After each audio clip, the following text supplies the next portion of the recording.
Hello dear students, I Dimple Kataria, your math subject teacher, hopes that you all are staying at home and safe in this COVID-19 environment.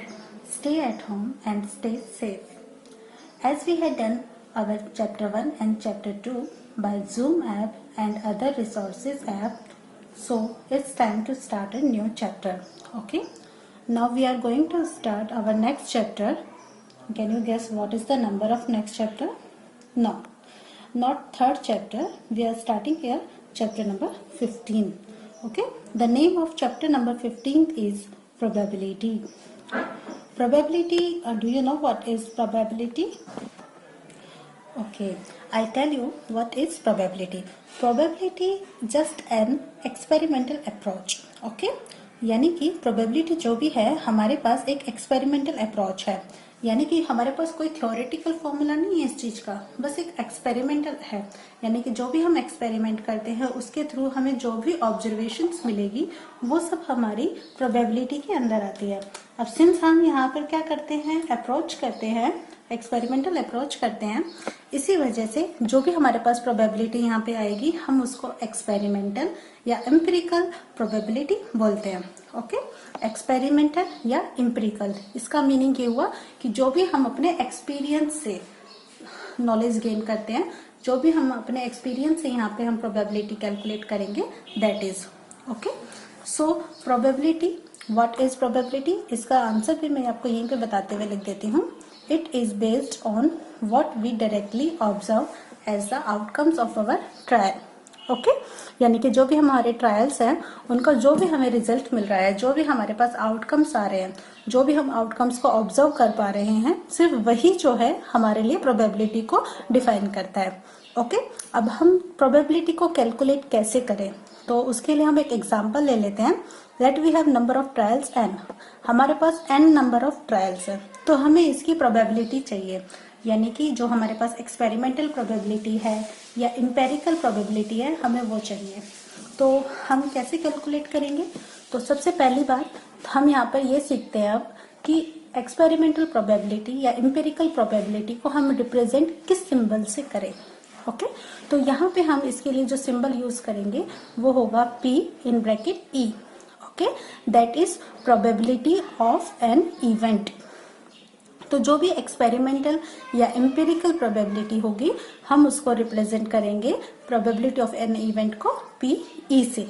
Okay, अब हम इसे calculate कैसे करेंगे, तो जो probability of an event आपके लिए होगा वो होगा हमारे पास number of trials in which the event happened.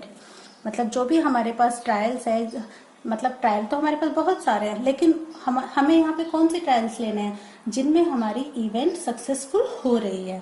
Okay, तो number of trials in which the event happened and this is divided by total number of trials. हम इसको डिवाइड करेंगे यहाँ पर किससे, टोटल नंबर ऑफ ट्रायल्स से। Okay, तो ये हमारे पास प्रोबेबिलिटी का फॉर्मूला हो गया, number of trials in which the event happened divided by the number of total number of trials. हम इस फॉर्मूले को इस तरह से भी कह सकते हैं कि number of favourable outcomes divided by total number of outcomes. Okay, अब हम इसके बाद यहाँ पर एक एग्जांपल लेते हैं। एग्जांपल के लिए हम एक डाइस का यहाँ पर जिक्र करते हैं। Do you know what is dice, dice क्या होती है, आपको पता है? हाँ, इन दिनों में आप लोग लूडो तो खेल ही रहे होंगे। ओके, मैं आपको बताती हूँ। ये हमारे पास जो है ये क्या है, डाइस है। अब इस डाइस में हमारे पास क्या क्या नंबर होते हैं, देखो अब यहाँ पर इस डाइस में क्या नंबर है, 5, इसमें 4 नंबर भी है, इसमें 2 भी है, इसमें 3 भी है, इसके अंदर 6 भी है, और इसके बाद अगर हम यहाँ पे देखें तो इसमें 1 भी है। इसका मतलब ये हुआ अगर हम किसी डाइस की बात कर रहे हैं तो उस डाइस में हमें क्या क्या नंबर्स मिलते हैं, 1 2 3 4 5 6। तो ये जो भी हमें टोटल ऑब्जर्वेशंस मिल रही है इसे हम यहाँ पर कहेंगे total number of trial. Okay, so total number of trial हमारे पास इस एग्जांपल में कितने हो गए, 6। ओके, तो जो भी लूडो का डाइस है उसमें हमारे पास टोटल नंबर ऑफ ट्रायल है 6। अब हमें यहाँ पे कैलकुलेट करनी है प्रोबेबिलिटी ऑफ नंबर 4, यानी कि हम आपको ये बताएं कि हमें ये जो डाइस है हमें इसे क्या करना है, एक बार इसे यहाँ पर छोड़ना है। ओके, और हमें ये चेक करना है कि इसमें हम जब इसे एक बार यहाँ पर छोड़ते हैं तो इसमें नंबर क्या आना चाहिए, 4। ओके, तो आपने सिर्फ एक बार यहाँ पे इस डाइस को उछालना है।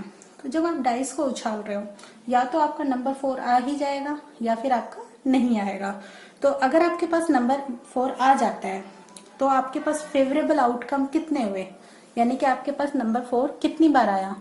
सिंपल सी बात है, हमने एक बार उछाला और हो सकता है एक बार में ही नंबर 4 आ जाए, तो हमारे पास नंबर ऑफ फेवरेबल आउटकम कितना हुआ, हमारे पास 6।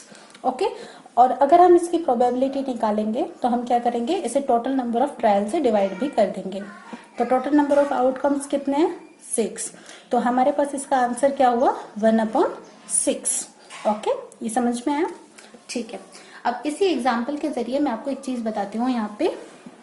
अब हमने क्या कहा था कि इस डाइस में या तो नंबर 4 जो है वो आ ही जाएगा, ठीक है, या फिर वो नहीं आएगा। ओके, अगर अब हम देख रहे हैं कि मान लीजिए 5 आया है या 5 के अलावा कोई और नंबर आया है, तो क्या 4 आया, नहीं आया ना। तो इसका मतलब ये हुआ कि इस समय इसकी प्रोबेबिलिटी कितनी हुई, इसके चांसेस कितने हुए, इसके चांसेस हमारे पास कितने हुए, 0।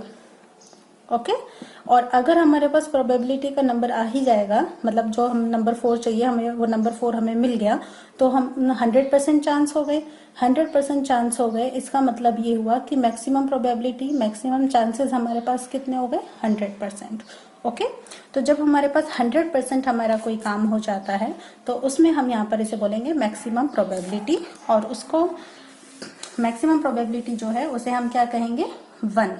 यानी कि अगर हम मान लीजिए कि कोई भी हम काम कर रहे हैं और उस काम के हमारे पास 2 पॉसिबल हमारे पास रिजल्ट है, ठीक है, जैसे हम कॉइन है, कॉइन को अगर हम उछालते हैं तो या तो कॉइन को उछालने पर हेड आए या फिर टेल आए, तो हमारे पास 2 चांसेस हुए, 2 ऑब्जर्वेशन हुई इसके लिए।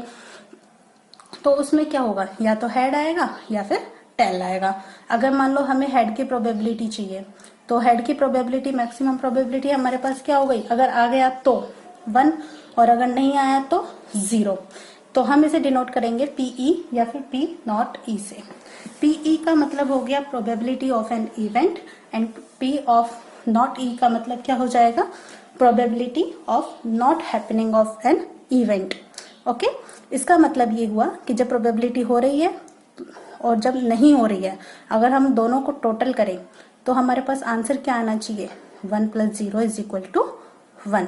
तो टोटल प्रोबेबिलिटी हमारे पास कितनी होनी चाहिए, 1। लेकिन हमारी जो प्रोबेबिलिटी है उसकी मैक्सिमम और मिनिमम वैल्यूज क्या है, 0 और 1।